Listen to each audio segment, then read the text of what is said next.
जेठ मास अमावस सजनी गे, सब धनी मंगल गाओ सजनी गे।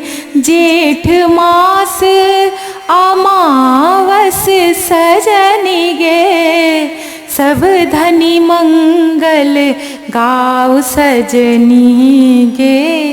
भूषण वसन जतन करु सजनी गे, रची रची आर लगाओ सजनी गे।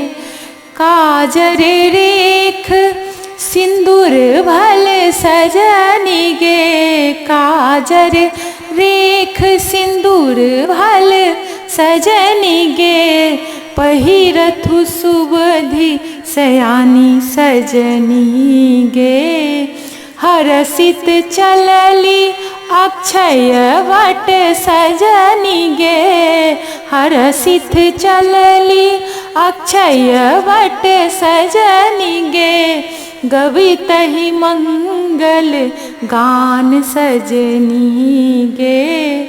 थिक बरसात आजु सजनी गे, आकुल सब भेली नारी सजनी गे। घुर में घुरमी जल ढारल सजनी गे, बाटल अक्षत फूल सजनी गे।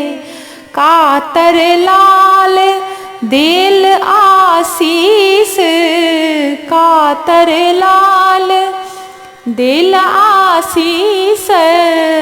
जीवतु दुल्हा दुलार सजनी गे, जीवतु दुल्हा दुलार सजनी गे।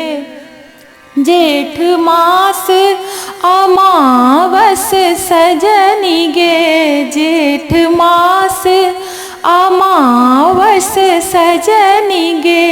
सब धनी मंगल गाओ सजनी गे, सब धनी मंगल गाओ सजनी गे।